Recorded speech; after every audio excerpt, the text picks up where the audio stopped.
Hello, everybody, and welcome to Two Geeks and One Noob, where we gather friends of similar interests and maybe not so similar and discuss, joke, learn more about, and generally have fun with geek culture.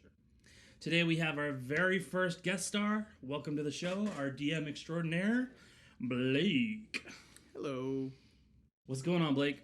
Not too much, waiting for our next session, actually. Yes. We're going to be skipping a week, I believe, which breaks my heart. Yeah. Yeah, that's gonna suck. Is what it is. So, for those of you who don't know, DM is actually abbreviation for Dungeon Master. Yes. That is for Dungeons and Dragons, which is our topic for this week. And I love D&D. I've just got into it a few months ago and have been enjoying every minute. So today we're going to talk about everything we love and hate about. No, just everything we love, because we don't hate anything about D&D. You haven't been playing it long enough. There are definitely things to hate about D&D. Sometimes That's why there's a... What's that? Nothing. That's I heard that. That's why there's a saying that goes around, no D&D is better than bad D&D. Yeah, okay. This is true. I have not had a bad experience yet, except for the D&D derailment. So, which happens a lot, but it's usually pretty fun. So, Oh yeah.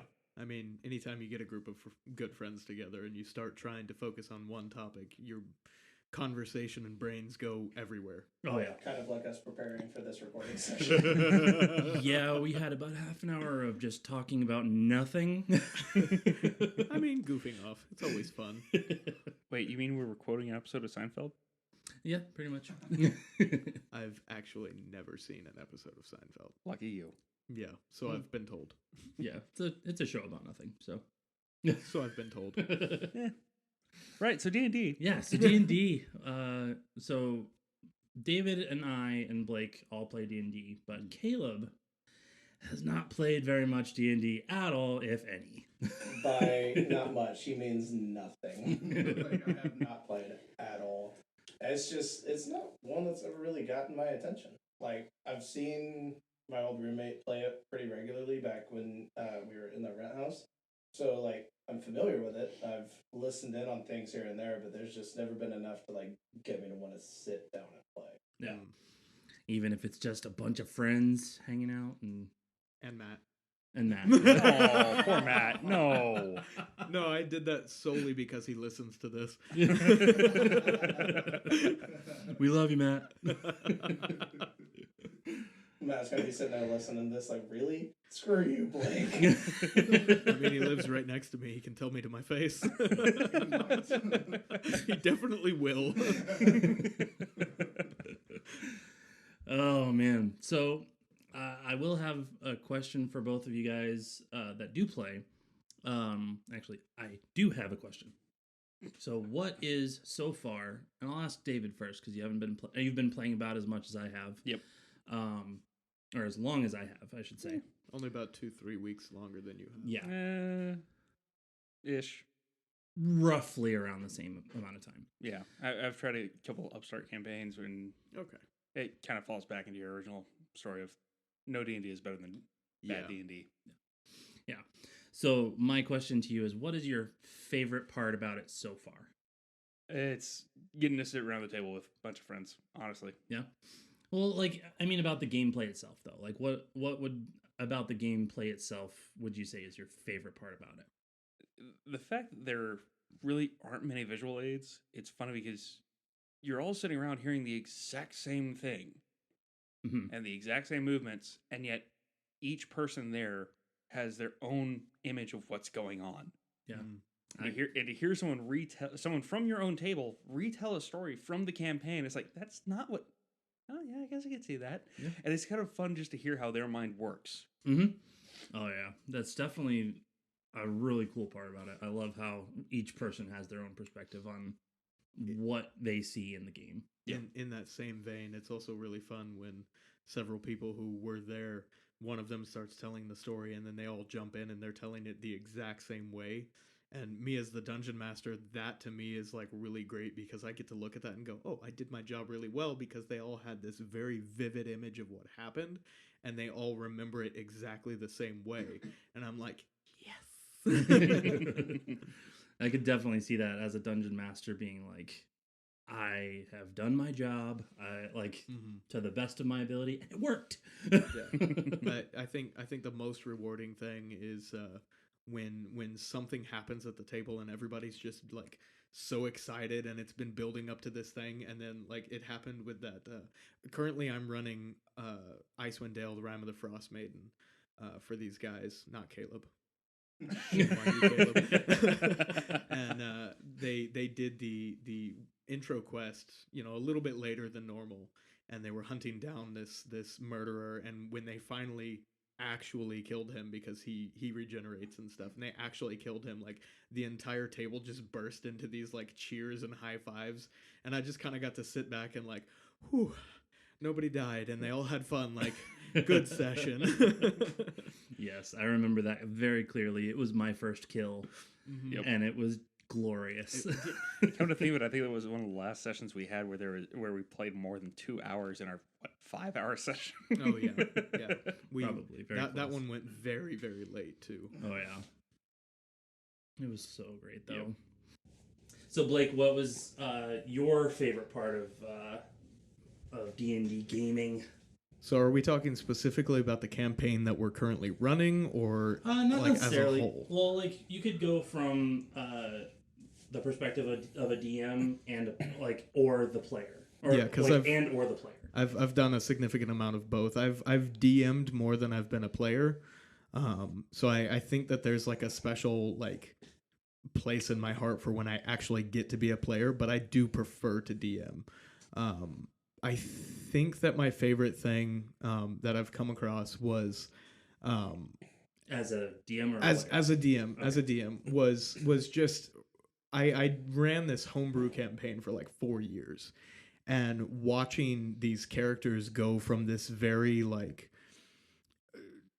dysfunctional group of morons that didn't know how to get along with each other to like really like finding out who they were, like watching the characters take on a life of their own and then like go out and form like friendships and stuff with the NPCs that like I had put into this town. Like for example, one of my players like really latched on to this like drunken monk that was in the town. And just was like, yeah, this is my confidant. This is the guy that like I've confessed all of my sins to. Like he knows everything about me, and if anything ever happens to him, like I will kill everybody in this party. And he could do it too. So it's a little bit like me and Worm.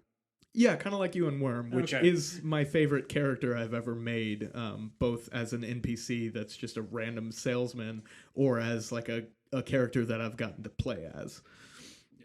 He's just adorable and an absolute moron and hilarious. Yeah, that was my favorite part about him, was when he was a salesman and like he just thought everything was swords. Everything was. I have this one sword that if you drink it, it cures injuries that other swords happen. And I have this other sword that's a big flat metal one that can block other swords from hitting you. Everything's a sword if you try hard enough. Exactly. Yeah, that's true. He's a kobold, by the way, and does not understand what topside society is. So he's just selling random trash that he's found and thinks everything is a sword. And it's wonderful. Nice. Yeah, so like I think very much so on the same vein as that for me, one of my favorite parts is the fact that like you can watch a character go from one thing and just completely change over a certain amount of time, or just a certain amount of sessions where like the character secrets come out, or he's completely against being a part of a family, but then all of a sudden, he just finds that niche that he was like, I finally love these people, or, things like that. Like, that hasn't quite happened since I've been playing yet, but I've seen it in some of the episodes that I've watched of certain things like Critical Role or things like that. I'm about to say, are you projecting there a little bit there? Well, no, it's something that I'm looking forward to in our sessions. Is like I have this way of playing my character of like I'm a wood elf ranger named Lilander, and like right now he's just kind of not quite sure who he is at the moment. He's been raised by Yetis, but he's trying to be, in this group of people that are just kind of misfits and more dysfunctional than he is. I resemble that remark. Yeah, you do. But it's just so fun to see the difference in how it could be, and how it is right now. So that's just one of my favorite parts. So Gotcha. Yeah. So Caleb, what is it about D&D that is just like it's just not interesting to you, or what would make you interested in playing it? It's just one of those things that I've just never really gotten into. I've watched my old roommate play it plenty of times with various friends of his, because he did weekly sessions on Friday nights back when we were rooming together. So like I sat in and listened to different things. And for me, it's one of those things that's amusing to watch, but there's just no interest in actually participating. And it's like, I fully appreciate it. I know that it's got a great following and that there's some really cool things being done. And knowing Blake's personality and his sense of humor and everything, I know that he's putting together some fun stuff, just like my old roommate was. And knowing how similar they are with the ability on voices. So I'm sure that there's plenty of fun stuff that they put together, but I can't really put my finger on one specific thing. There's just not that interest that I'm like, yeah, I'll sit down and play that. Yeah. So like, is there something that you could see that would be like, okay, that interests me enough to like at least try it? Honestly, not that I can think of. Yeah, like, especially if we're sitting down to play games, it's either wanting to play like video games or board games like Dice Throne. Something that I can actually, like a tangible thing that I can goof around with and like look around and figure things out. And just like actually having like I don't know. Yeah, like I can't really think of anything. I've thought about it, especially when we were preparing for this episode, just like, what is there anything that would make me like want to play this? And I can't put my finger on anything. Yeah. So I'd say that not every group is for every person. I do believe that D&D is flexible and moldable enough to where anybody could play in the proper campaign or with the proper DM and have a really good time. And just not everybody is going to click with every group, maybe it's the specific setting that you didn't enjoy, or maybe it's this was a very role play heavy group and you're more of what's colloquial words known as the beer and pretzels kind of group, where you have a big dungeon map and you're moving grid by grid, clearing out rooms, avoiding traps, stuff like that. Maybe that's more your style, where it does feel more like a board game than a role-playing game. Because I know that one of the things that turns people, like a lot of people, off to D&D is the actual role-play aspect of it, where the DM describes a scene and is like, okay, guys, what do you want to do? And they're just like, wait, what do you mean? Like, whose turn is it? And I'm like, no, it's nobody's turn. Yeah. What do you want to do? And I do think that's like one of the biggest things for me, because like, while I'm fairly quick on my feet with most things and I can put together a strategy for games, it's actually having that stuff there, as opposed to like in D&D when, like you said, you have this NPC that pops up and you interact with them. It's just like, well, I don't know what to say. Like, you say whatever you want. And that's the thing too, is like with the way we've played and stuff like that, I've been the same way, where I've been like, I have no clue what to say, but somehow what I did say worked out. Because we had this one session where we were going up against a bunch of kobolds, and they had taken some iron ingots from the dwarves. That was goblins, but goblins. But yeah, so like we were going up to them, and I was fully expecting a ginormous fight because there's a ton of them. And goblins are pack animals. It would not have been a fight. It would have been a speed bag massacre. Yeah. But Of us. yeah, we would have totally died because Blake knows how to play goblins. But for some reason, the guys put me in charge of talking to them, and I was like, okay, so what do you want? The party has a bard, by the way, which is the charisma class and negotiator, and for some reason they shoved the ranger. Because the ranger is the most normal looking of all of us. They're goblins. They think all of you look weird. The bard would have just seduced the goblins anyway. Let's be real. No. Not this bard. Not me. Yeah, no. This bard is stay in the back and throw a. I'm trying to change that.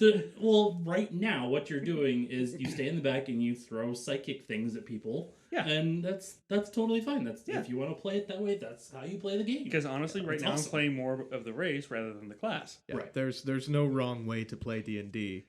And there's no wrong way to play an illithid bard, which is a character that doesn't technically exist.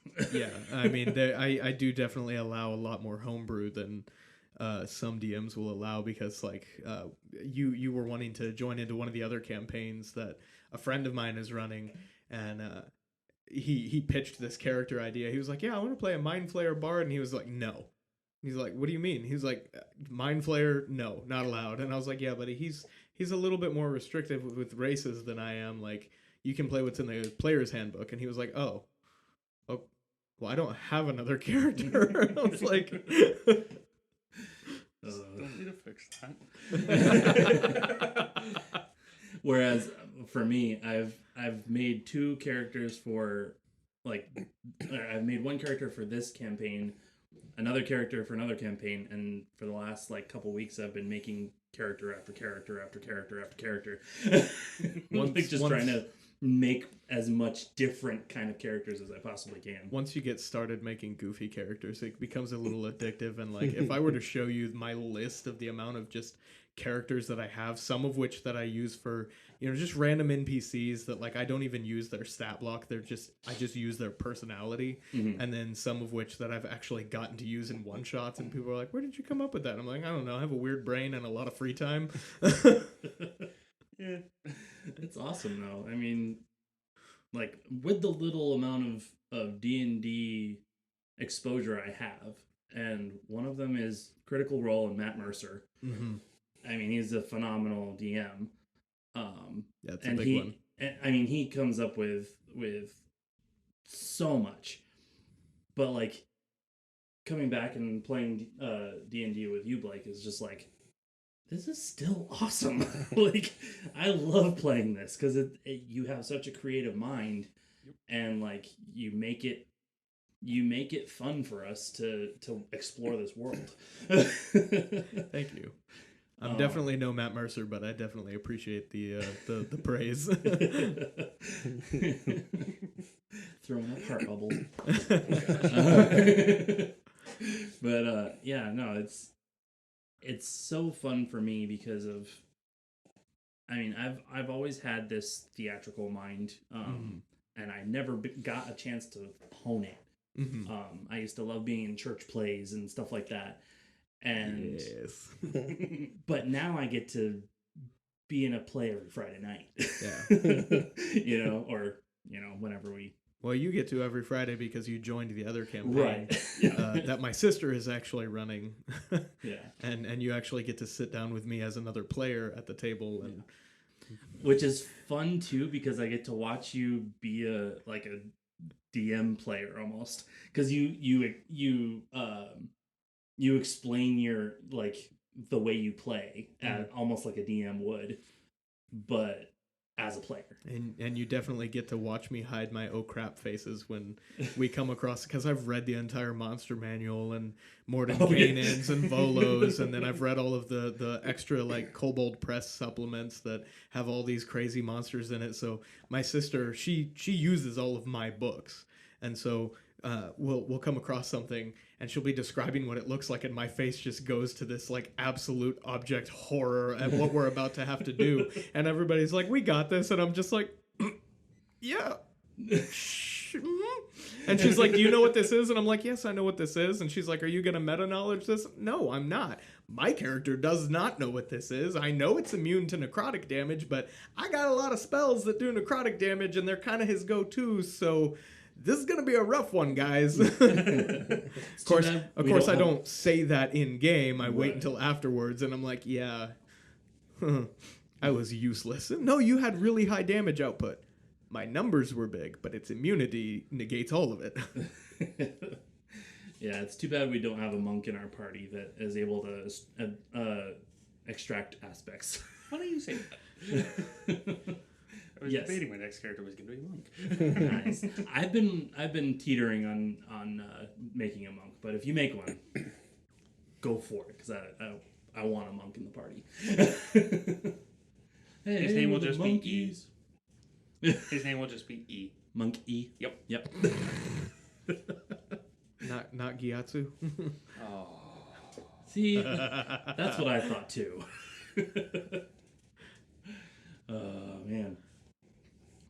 So let's hear more from our noob. He's been awfully quiet. That's because there's not a whole lot I can contribute to this one. Like just listening in and seeing what I can. Well, yeah, but we love you, Dad, and we like to hear from you. But seriously, Killer, do you have any questions about D&D, the general process, the layout? Not really, thanks to the few games that I watched with the old roommates. Like I've got an adequate level of knowledge on just the things that I've observed. Like it's going to be pretty surface level since I wasn't actually playing and like making any decisions and whatnot. But like, I mean, I've seen a few different groups go through the process, and it always looks interesting just watching them either do things or watching the DM get to that point. It's like, all right, no, you're annoying me. Here's a mind flayer. Have fun. That's when you get the DM smile. Yeah. Like in my I have a t-shirt that has this like giant DM throwing dice down on these tiny little players, and it says, "When the DM smiles, it's too late." Yeah.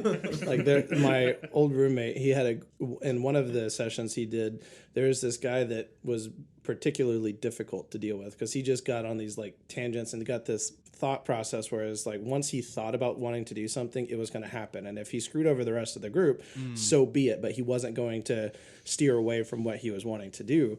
And so Tyler, my old roommate, came up with this design where he's like, all right, like I'm going to let him keep doing what he's doing, I'm going to warn him, and like there's going to be various stages, but once he gets to that point, that's when the monster comes in. And it will only be attacking him because he hit the criteria to summon the monster. Yeah. Yeah, that makes sense. Yeah. Sadly, though, a lot of the times that type of approach doesn't actually fix the problem, because most of the time the rest of the party will jump in and actually try to like pull his butt out of the fire. Like I did that before when I was fairly new to DMing, and it actually just like the guy just kept doing it. And it didn't stop until like I pulled him aside and was like, "Look, dude, every single other player has like come to me and been like, hey, this is becoming a problem. Can you deal with this?" And like, I'm not the most like as abrasive as I like joke. Like, yeah, as I joke around to be, like, I'm not the most confrontational person. And so like having 4 other players that are meeting up with me every single week to play this game and have fun, and then have them all telling me like, "Look, dude, this is becoming an issue. Like, you need to go and do something about this." And like, I had to pull the guy aside and be like, "Hey, buddy," because like he was my friend too. So I had to pull him aside and like talk to him about like this type of behavior is really starting to frustrate everybody. Like, and he was like, "Well, give me some examples." And I gave him like 10 because I had just talked to the other players about it, and I had to tell him like, this has to like. This can be a character development thing where your character learns to do better than this, but it has to stop. Like, and if that means that we write you a whole new character, so be it. But like, it needs to end, because if it keeps up and everybody else is miserable, we will have to make a choice of you or the rest of the party, and that's really gonna suck. Yeah, and thankfully in this situation that with my old roommate, the rest of the party was on the same page because they were getting tired of his crap too. And so when he was just like, well, the whole party can fight it if it does come after me, and the rest of them were like, no, you're on your own. We're just gonna let it eat you. And he was like, well, what if I die? And they're like, well, then I guess you got to start a new character, but we're not helping you. Like, so kind of going back to basics of D&D, Blake, is there a way to kind of explain the game in like a very basic way to people who don't know how to play? Like, I know there's some people that listen to this and that like they know nothing about D&D. So like, explain it to them like they're 5 years old. So the way I always try to explain it for new players, and I'm gonna use another nerd culture reference in this and go Hitchhiker's Guide to the Galaxy. Nice. They ask the supercomputer, what is the meaning to life, the universe, and everything, and it says 42. And 42 is some sort of numerical code that basically means whatever you want it to be. So what is D&D? It's really whatever you want it to be. So like you have a conversation with your DM beforehand and you talk about expectations for the campaign. Now granted, the one that I'm running for you guys is a pre-written module. But we had a session 0 and I talked to y'all about like, hey, what kind of things do you want me to avoid in this? What kind of things do you think are going to be more interesting in this? And we discussed it and came to a conclusion of, okay, they want these kind of things, and there's a whole bunch of side quests that you don't have to do. So I just went through and was like, okay, well, these have the themes that they like, I'm going to run these. These have the themes that they said they don't really care for, I'm just going to ignore them and act like they don't exist. But as far as, were you more asking like, how do you play, or kind of more like for people who don't understand the idea of like what the dice rolls actually do. Okay. So the dice rolls, they're all representations of 6 different abilities. And if you'd like, I can give you the tomato analogy on describing the abilities. So you have strength, which is your ability to crush a tomato. Okay. You have dexterity, which is the ability to catch a tomato that's been thrown at your face. You have constitution, which is your ability to swallow the tomato whole. I was wondering where that was going to go. You have intelligence, which is the knowledge of knowing that a tomato is a fruit, not a vegetable. Wisdom is knowing that you don't make a tomato-based fruit salad. And then the charisma is the ability to sell a tomato-based fruit salad. Just market it as salsa. Exactly. Yeah, we found the bard. So shoot, I am. So what each role is, basically what it's described as is, if this is something that a regular normal human being could do with no problem, don't make them roll for it unless they have like crazy negatives in that stat. So like if you're trying to walk across the floor, I'm not going to make you roll to walk 30 feet. If you're trying to jump across a large chasm, you bet I'm going to make you roll athletics or acrobatics to try to make it to the other side. Yeah. And based on how far away the jump is how difficult the roll is going to be for you. Which would be the DC, yeah, correct? the DC. That would be how I set the DC. So something simple, something that like it's maybe a little bit more difficult than what normal people could do, I might set it at like a 5 to 10, you know, because you have modifiers, you have better stats than the average human being does. Like you're probably going to make it, but just in case, like for comedic purposes, in case you roll a critical failure, which don't at me, I know that you can't crit on skill checks. I run my own homebrew. Deal with it. But because nat ones are just funny when they happen. It's character building moments. If you roll a nat 1, don't get upset at the dice. Don't like be sad or feel like your self-insert got injured in some way. Just laugh it off. Flavor it yourself as something hilarious and then move on with the game. Like the dice have spoken. The dice have spoken. They giveth and they taketh away. My favorite moments with my different characters that I've gotten to play as have all been critical fails. Like, yes, a nat 20 at the table in the middle of combat is great, but the best moments I've ever had is when I roll a nat 1 and I go, oh my gosh, can I flavor this in a specific way? And they're like, yeah, I guess so. And then something ridiculous happens and the rest of the party gets in on it, and it is now like a character trait. Yeah. Like the warlock in the campaign that you're playing with me, who's terrified of water because he's rolled like 4 nat 1s trying to swim across a river and has almost drowned like 4 times. And so now every time they're like, oh, well, there's like a moat that we could swim through and like try to sneak in. And he's just like, no. Yeah. We're going to have to find something else to do because I am not stepping foot in that water. Yeah, it's like the one that I did not too long ago where I was running across ice with my character, and I think I rolled. It might not have been a nat 1, but it was it was really low, and we were just like, all right, well, I just slip on the ice, fall on my butt, and like everybody just starts laughing, and then I'll cue the laugh track. Or the most recent time that you went into the water. Oh my gosh, yeah. Where I almost died. Twice. Twice. Yeah. I mean, in Icewind Dale, falling into the water is pretty much hypothermia and death unless you have a way to dry yourself. Yeah, but this one was the warm water. Yeah, I seem to recall that water was geothermal. Oh my gosh, yes. That was the most frightening moment I've ever had as a DM. Yeah, I decided. Out of curiosity, though, but because of that, do we both get inspiration next session? Because you remembered it and I had forgotten. I think it's because I was trying to block that moment out because it scared me so bad. It was pretty great. I mean, I jumped into a river, underwater river, and did not realize... In a cave. Yeah, in a cave. Did not realize and did not hear the DM say that it was a strong flowing river. So I just jump in and thought I had failed my strength save and went plummeting towards a giant hole in the ground down to the Underdark. Thousands of feet below. Like it literally says, if they fail at this saving throw, they plummet thousands of feet below. This fall is death.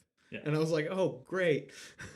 So, I rolled really badly and then found out later that it was supposed to be a dex save. Yeah, that was my bad. Dexterity Everybody was trying to save him, and when all attempts failed because everybody was just rolling trash, I was like, okay, I'm just going to read this out loud because it feels like such a cheap death. I'm going to read it out loud so that they know, it's not a strength save, it's a dexterity save, and he has a high modifier. What did you roll? And I had rolled just enough to get by. You had passed it by you had passed it by 2. So luckily we got to retcon that a bit, and I didn't die. Any aspiring DMs out there, read the paragraph multiple times before you start describing somebody's death. Because the difference between a strength saving throw and a dexterity saving throw can be just enough so that they live. And that's for the DMs that actually like their players. Like Blake, who doesn't necessarily want us to die, but has fun doing it. No, honestly, I've had one player character death during playing, and I felt so terrible. Especially because it was something that was so avoidable. They were fighting this creature called a froghemoth, and it's this giant frog monster. And if it hits you with its bite attack, it automatically swallows you. And while you're swallowed, you're blinded, you're restrained, and you start taking acid and bludgeoning damage because its stomach is just crushing you and killing you. Well, this one character was a ranger who had spec'd his character to be really good with a bow. And this froghemoth comes out of the water because they disturbed it and starts coming towards them. And for some reason, he decides to pull out his mace and try to engage this thing in melee combat. This thing is a massive monster. Like, everything about this creature's artwork says, do not get within reach of me. And he runs up and melees it. And so on its 3 attacks during its turn, the first one, it swallows him. And nobody could get him out of this thing's gullet. And he just died in there. He didn't get to do anything in the combat.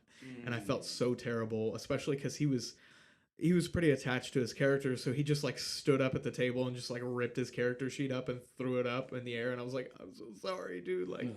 I'm not going to fudge dice just to make you live, because character death makes you a better player. Yeah. It's lessons learned. It makes you think even more if tactically. Yes, it makes you think more tactically, even if it sucks. Yeah, it definitely made me think more tactically when I almost died. Aspiring players out there, don't get too attached to your characters; they will die. Yeah, that's one thing I've been trying to keep in my head is like the one I'm making for our second campaign, Which is Curse of Strahd, by the way. Which Curse of Strahd.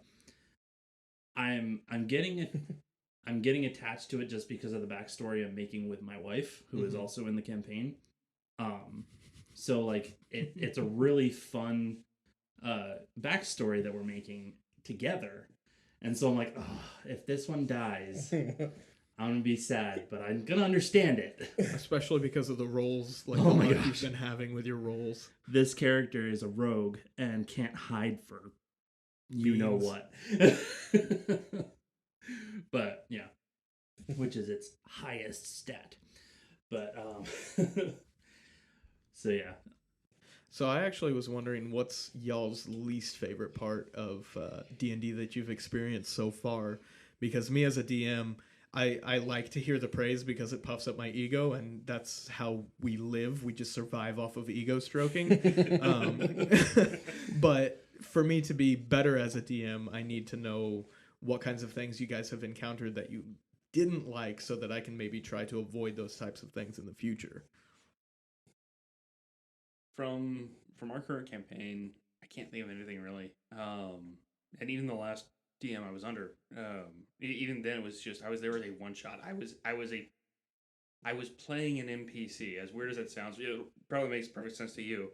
I was a guest at the table for just one session, but they rolled me into that particular part of the story. And before that, also did same DM actually. Did a one of the Star Wars tabletops, and even from that, like it was flat out enjoyable. I don't think I know enough to actually give valid criticism. Okay, that's fair. It's kind of a cop out answer, but Taking notes right there. I did everything perfectly. or to put it more succinctly, I'm going to keep my previously stated note. What about you, Dan? I think the only thing that has been, and it's not really anything that you do specifically, it's just, I think the derailment is like, I enjoy it to a certain extent, but then I kind of get to that point of like, okay, I want to get further in this game. Yeah. So like breaks that immersion a little bit. Right, exactly. So like I guess it would be up to you more so to rein it in. And I think that's really the only thing I've been like, okay, that could be a little different. But everything else, like I said, like with the small amount of D&D exposure that I have, I've enjoyed it immensely. So both campaigns, like I've really enjoyed. I mean, right now we're just in that one shot on the second campaign, but like overall, like the gameplay itself is good. The role play, I think we could work on our role play a little bit. Oh yeah. Definitely. Like I I would love to get a little bit more immersed in our story, like in our backgrounds and in our storyline. So if we can somehow bring in those elements of it, where you know, I had talked to you previously about bringing in the Yetis that I was raised by. Oh, they're coming. I figured it was. There's plenty of Yeti to go around in this campaign. Yeah. I figured as much, being Icewind Dale. I wonder what kind of monsters might be in the mountains in a completely frozen area. Yeah. Penguins. Probably fire giants. Oh, man. But yeah, I mean, I think, again, like that aspect of it being like us all kind of working out our characters themselves and the backstories and just like bringing in that role play just a bit more, where we're actually having conversations. We're sitting in a tavern drinking and like having conversations rather than just planning out our strategies, being like, okay, so who are you? You know? Well, there's one thing that would probably help you with a conversation similar to that, and that's your character's backstory. You are a folk hero in the town of Lonelywood, and we have not gone there yet. Yeah. You guys are actually fairly close to Lonelywood right now because you're in Tourmaline, and you're wrapping up a quest right now. And like, honestly, if you go just a little bit north, you're in Lonelywood, and like people there know you. It's like Cheers. Like, Yeah. Nice. Yeah. I just aged myself. Yeah, just a bit. And you're the youngest one here. I know. I will say that I don't know. I feel like I'm a little older because I have 2 kids. You're older in mental age, but not in physical age. No, I don't know. With my body falling apart, I might Well, that's be. true. That is true. I work construction. I am dying at a just breakneck rate. Yeah. Oh. In a similar vein, it's also kind of fun to see how we can interact with the NPCs. Oh. Just remember, fairly early on in the campaign, I think it was your first session joining our group, we had made a deal with a shopkeeper in one specific town that we would spread the word about his place for a discount. And that has not happened. Yeah. No, it has. It has. The very next session, we're on a quest in another town altogether. My character, being psionic, can broadcast thoughts into someone's head. Right. Also, being a bard, I composed a jingle and psionically put an earworm in her head. Yep. I This remember. is very true. So technically, that debt is paid, sir. You advertised to one person. But it's an earworm. Yeah, so it'll Exactly. spread. Yeah. It will propagate. That sounds bad. Well, your character being an illithid, you know all about earworms. Yeah. No, they're more eye worms in that case. I mean, they just find an orifice in the head to just go through. Oh, man. Yeah. Sounds like good times. I mean, mind flayers. Yeah. So, just an interesting point on that particular species. When you guys were first talking about that character, you were saying mind flare, and all I could think was it was a mind like flare, like a FLAIR, I think it is, like more like shooting off a flare. Yeah, like a flare, or like doing something with flare. Mm-hmm. Then I looked Jazz hands. Well, I mean, Yeah, pretty much. his character, yeah, a little bit. Kind of. Yeah, because you're a bard. Yeah. But then I actually looked at how it's spelled. Oh, yeah. And I was like, oh, it is a mind flayer. Yes. Yep. It flays the mind. Yes. Okay, got it. Yes. And I will say there's one thing that actually kept me somewhat interested in D&D, even during the breaks, where it's like, yeah, I tried a session, it just, yeah. I wore him down, you guys. That too. I was asking him over and over to come play D&D with us. True story, and I will not deny you that one. I'm glad you did, because it introduced it to me. So. True. Very true. But a lot of the lore is really fascinating, and it's a lot of the creatures they bring in are actually taken from real world folklore. Mm-hmm. They might be tweaked a little bit to work with the game mechanics, but by and large, a lot of it's pretty spot on to the actual lore. So you can be describing something that's like, huh, that sounds like a Celti. Oh, shoot, that's a Celti. If we're familiar with any sort of lore, or be it folklore, mythology, whatever, and you start describing something from that specific thing, chances are, yeah, that's that specific thing. Just in D&D world. Right. That's one of my greatest strengths as a DM, is because before I was ever into D&D, one of my favorite things to do was read different mythologies and lore on stuff. And so when I started reading the monster manual for the first time, I was like, I already know what all these things are. Like half of the stuff in there, unless it was written specifically for D&D, such as the Mind Flayers or the Beholders, like I knew what they were. And so like when I first, everybody was talking about, oh, the Tarrasque, it's this crazy powerful monster in the monster manual, I was like, I know that story. I read that one time. And so I looked up the stat block for the Tarrasque. I was like, oh, this is different. Okay. Yeah. And so a lot of the descriptions aren't even coming from the books. They're coming from me describing the character. Like describing, describing what monsters. I know about the thing. Like granted, yes, I research it beforehand and make sure that in world they're the same. But I'll do my own description of it, and then I always kind of like side glance at David because I know that he's a lore geek like I am.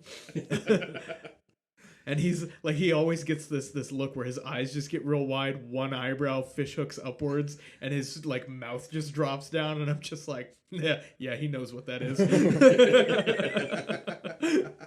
I was proud of myself that one time when you were describing a frost giant, and I was like, ooh, that's a frost giant. Not in character, but I was saying it to myself. I'm like, yeah, that's a frost giant. And you guys were like, you don't know what that is. I was like, out of everybody, your character might. Out of everybody, your character might. Yeah, because you actually grew up in Icewind Dale. Yeah. Whereas David's character and Joel's character are both from space, and then Matt's character is literally 2 years old. And acts like it. The guy's food. No, friendly, stop. It just makes me think of King Shark from Suicide Squad. Nom nom. A little bit, yeah. Essentially, one of his character flaws is he is entirely motivated by food. Yes, and he eats finger foods, which is fingers. Actual. That's fingers. awesome. Yes. For those of you listening and saying, I don't know of a race that does that, it is yet another homebrew, thanks to the wonderful man posting things on the DMs Guild, Christopher Zito. Nice. Credit where it's due, huh? Yeah, no, I've bought several of his homebrew races because, in my experience, homebrew is very hit or miss, and his are pretty hit. Nice. So, on that note, though, kind of bringing things in from other sources. One of the first things I heard about D&D was a lot of the controversies from like the 70s, 80s, and maybe early 90s. And part of it was how heavily it relied on a lot of that. And now, granted, a lot of the accusations were that it was not just fictional, that it was more, in actuality, these things are happening. It's like, it's fantasy, it's theater of the mind. Right, but because you're thinking it, therefore you're doing it. No. Yeah. You imagined a cult summoning a demon, and therefore you are trying to summon a demon. Right, but a lot of that can also be curtailed by just the DM and the characters saying, you know what? Yeah, that's not for me. Yeah, I mean, even during that satanic scare, like the demons and the devils and the at the time they were called the daemons, they were all written as very clear and obvious villains. Like, yeah. And they got so nervous about, like, because people were like going crazy over like, this is evil, it's Satanism, all this different stuff, that they literally changed the names of devils, demons, and daemons to Tanari, Batizu, and Yugoloth. and then people were like, okay, that's fine. What? So just don't call it what the Bible calls it. Yeah. Okay. All right. Sounds good. So yeah, it's fine. Call, instead of a devil, it's a Batizu. That's perfectly okay. It's the same thing. It's kind of funny how many different fandoms and things have had some sort of like, oh, this is satanic. No, it's Pokemon, or it's D&D. Like, if Pokemon is enough to steer you towards Satan, there's other issues lying there. Yeah, I mean, growing up in as a Christian and very, very conservative family, like, I could see how certain things could be misconstrued and stuff like that. Like, my parents were very much like, you know, if it has magic in it, it's not exactly something you want to be going after. But then, like, we started watching Lord of the Rings and stuff like that, and it was like, well, this is fiction. This is something that is fantasy, something you can enjoy being a part of without immersing yourself in like doing these things as a real thing. It's fun, it's entertainment, it's movies, it's games, it's dropping my microphone.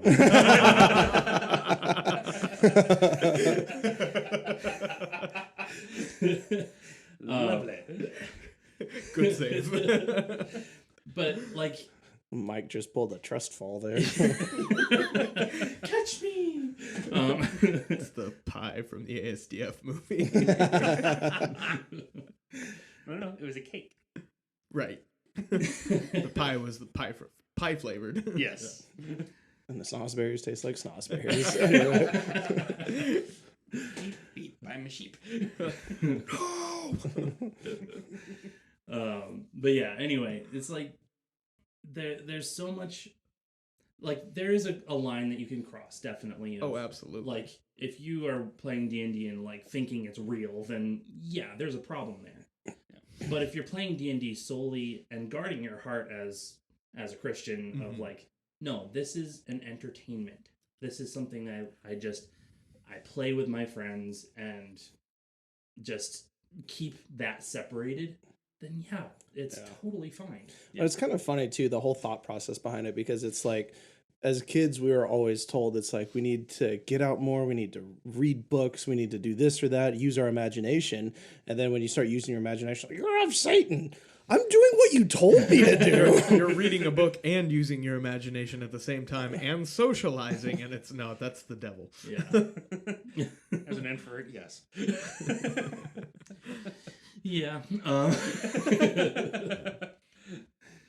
Yeah. But again, like this game has turned me personally into somebody who can use their imagination as a social, and social outlet. Yeah. And it makes me more confident in my brain and the way my mind works. Because you're actually using the muscle there. Yeah. Like you're sitting there thinking of things outside of a normal way that you would think in everyday life. And that provides you the ability to think quicker on your feet in actual life scenarios. So like, it's a good thing to just get that practice and kind of step out there and just think about things a little bit differently. Yeah, I mean, aside from coming up with a joke that led to me playing the character I'm playing now,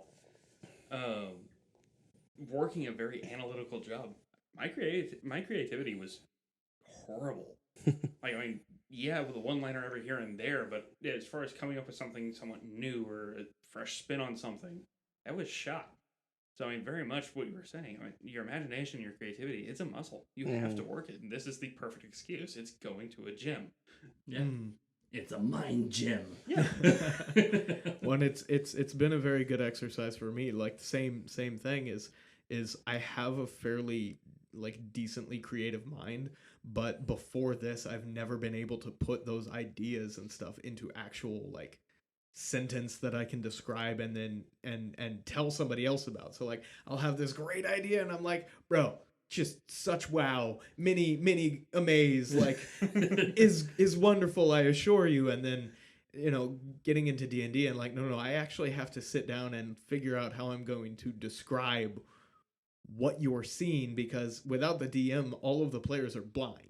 So you walk into a tavern and it literally, in this book, they're pre-written taverns, but what's in it is, this is the tavern's name, this is who owns it, they are this race. Figure it out. Wow. And so I have to take that and describe that scene when you guys walked into that one tavern and there were all these different people sitting around and enjoying this spit roasted meat and having a good time and drinking and all this stuff, because the previous night they had just had to sacrifice warmth, and so they're all in a really good mood right now and it's great times, but there's still this kind of heaviness in the air because the town is struggling. Yeah. Gotcha. Yeah, it's such a crazy. I'm still absolute terrible at coming up with names on the spot, though. Oh, what's your name? Bob. Sturt. Hang on, I'm going to add that to the notes of how to annoy our DM. I actually did physically assault one of my players one time, and if he listens to this, he knows exactly what I'm talking about. It was in my homebrew. They went on this rescue mission, and they were saving like 20 plus people.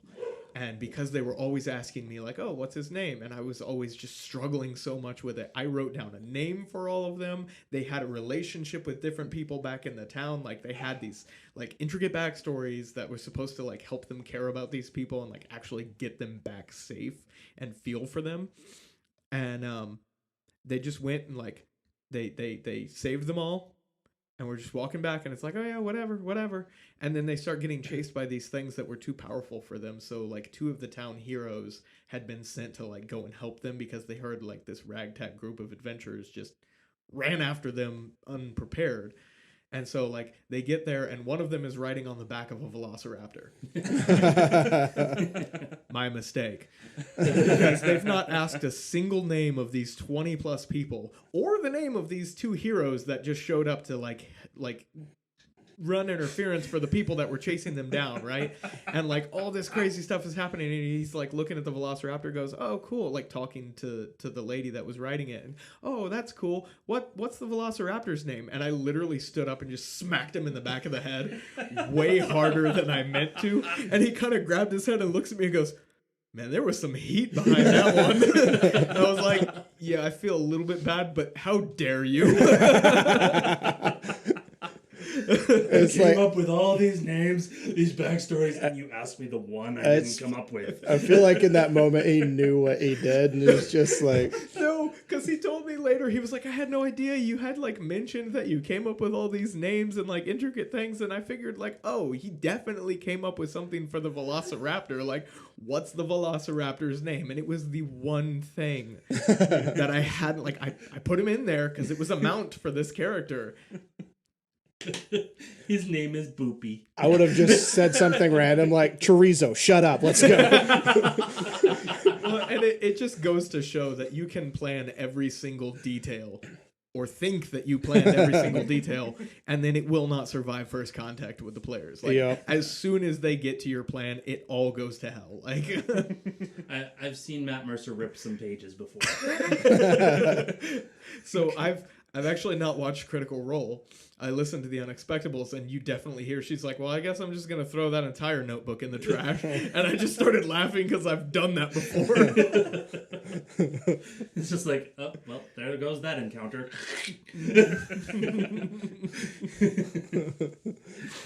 All right, guys. Well, we're coming to a close, but we wanted to bring back this segment of Wrong Voiceover. It was a game we played a couple episodes ago, and we really liked it. And so, and in part because we came up with the idea for this game at the table.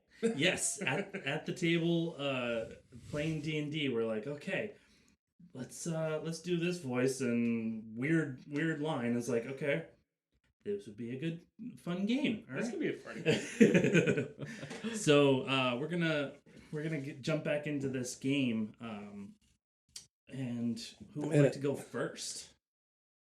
I would say Blake go first because he's the best of us. I know He just did nose ghost, I know and nobody else did. Nobody else did, and then... It's you.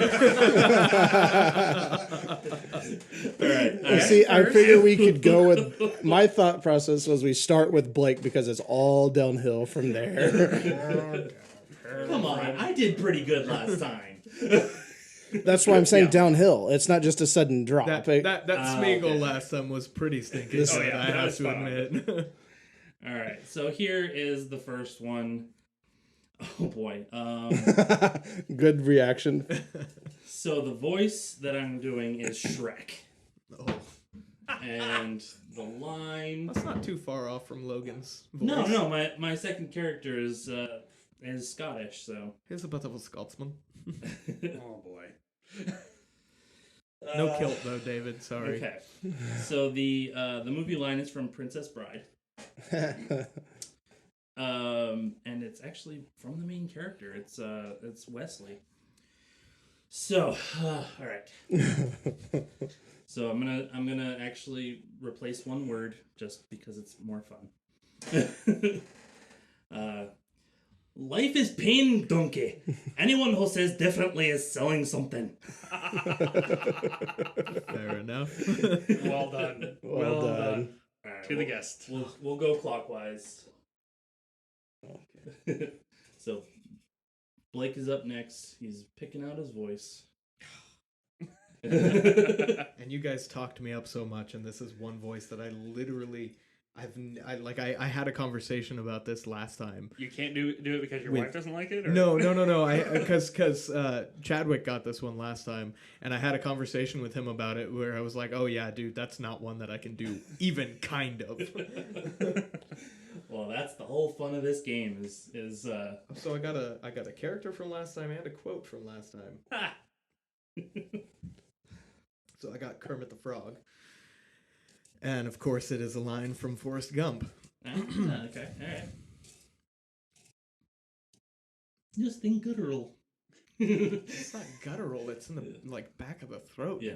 It's not quite guttural. Yeah, it's not guttural. It's back top of the throat. Like There you go. trying to think, why are there so many?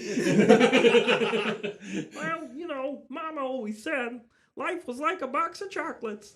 You never really know what you're gonna get. Yeah. And for our very special guest star, Caleb, yay!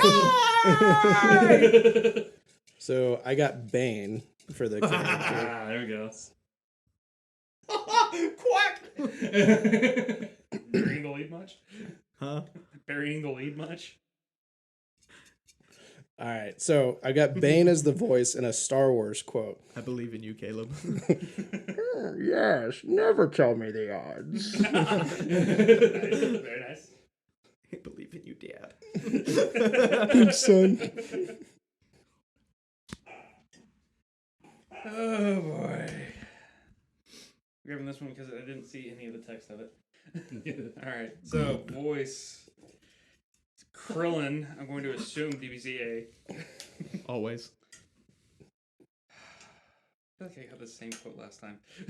You did? It's definitely possible because we mixed them draw a back different in. quote. Yeah, you can. Nah, it's alright. Whatever.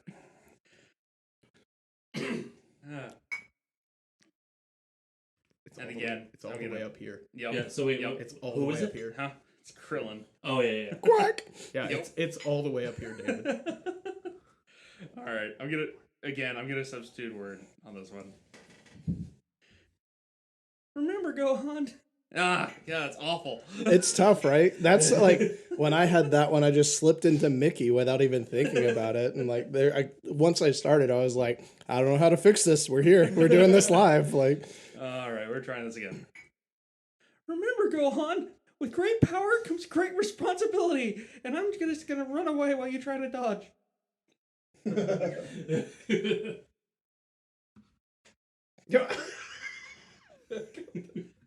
The line is from the character. Yeah, no, switch that out. Switch that out. Yeah, redraw. Which one is No way. Whichever This one is you want to one. redraw. So Dan, you're up. Oh, no. So I got Lord Super Kami Guru. I love this voice. It's amazing. I've never heard Dan do it. There you go. Now. So the line is also from Princess Bride. I think it works a little too well, actually. Take his coat. Knowledge. Knowledge is what brings us together today. Now, that blessed arrangement, that dream within a dream.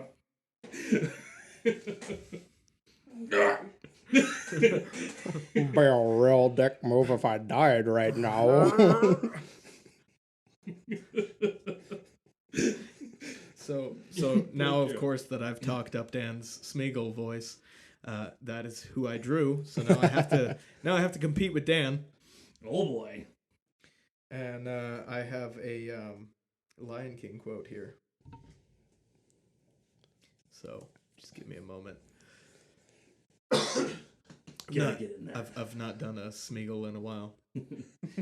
He's got to put on his ring first.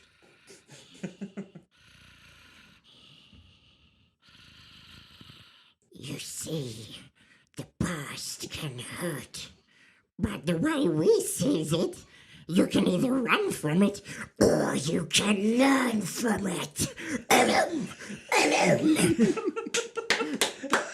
Well done. I love it. Thank you, That sir. one worked really well. So real fast, I think we have to brag on our buddy here. He actually did get an offer to apply for Juilliard. No, not Juilliard. No, New York Film Academy. Oh, that was it. Still. Different. Still, that's impressive. Yeah. stinking But amazing. but even with the scholarship, it was way too expensive. And I was like, yeah, I'm Poe. This is gonna be an interesting one. I've got Stitch and a line from Finding Nemo, and I don't know that I've ever tried Stitch's voice. So this is It's kind of like Smeagol a little bit, just without the.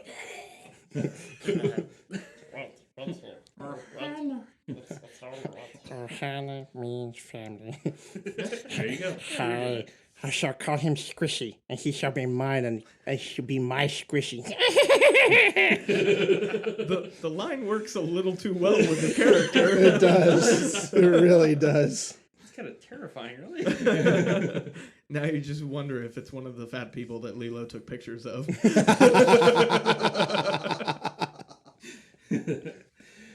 All right, we got time for one more, David. Put it What do we back. got? Bring it home. So I've got yellow M&M doing a line from A Few Good Men. I don't know if I can do that voice shouting. J.K. Simmons, I'm so sorry. J.K. Simmons. Yes, the yellow M&M is voiced by J.K. Simmons. Oh, okay. All right. Oh, that's who that is. I drew that and I was like, I have no idea who that is. Okay. He also plays Jonah Jameson in Spider-Man. Yep. You ain't never seen Seriously? any of them? I saw the Tobey Maguire ones. Then and you've seen it. I saw one of the... Dude, it was years ago. I saw one of the Amazing Spider-Man, and I've seen one of the Tom Holland ones. Okay. Let me put it this way. The guy has been J. Jonah Jameson in every iteration since the 90s. No, he hasn't been in. He wasn't in Amazing Spider-Man. That's right, they didn't even have him. Nope. You're right. Good catch. Never mind.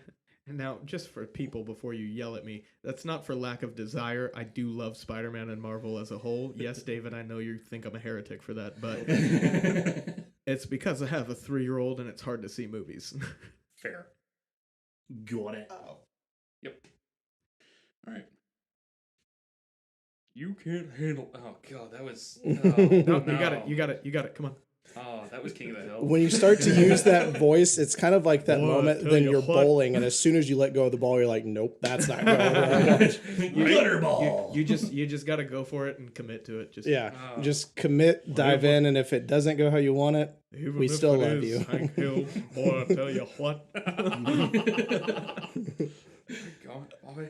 Dang it, Bobby! If you weren't my son, I would hug you. Oh wow. Bring it home, David. Bring it home. You got this, buddy. You can't handle the truth. Oh God. God. All right, I'm calling it now. I have very limited range on voices. Again, the fun of the game. Yes. I mean, if we were all good at them, like even the first one I did was bad. Like if we were all good at all of them, then there would be no point and no fun to doing it. Oh, heck no, there would still be a lot of fun in it. It kind of goes back to that one Reddit post about the ideal Dungeons and Dragons movie would have to be with the Muppets. Oh yeah, no, that would be fantastic. I would watch that.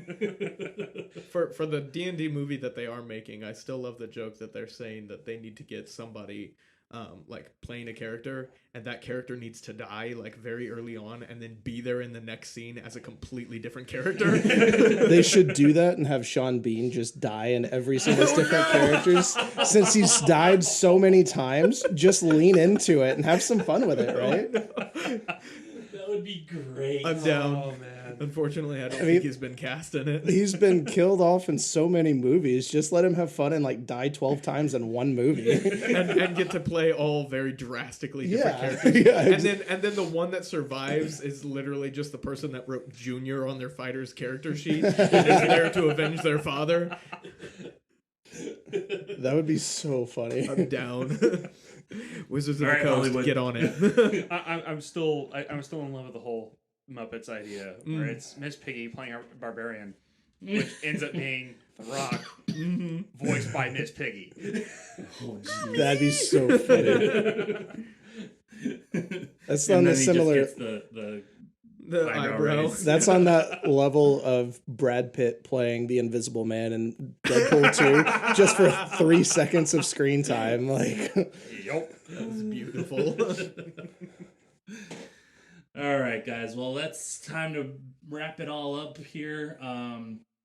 So to close out today's episode, just remember, don't roll a nat 20 in life. No, do. Or nat 1, sorry. There you go. Don't roll a nat 1 in life. he rolled a nat 1 on that sentence, I rolled. folks. Roll a charisma check. Nat 1. Bardic inspiration. Here you go. Should have had dice in here for you to roll. Dag nabbit. Well, we can cut that. No.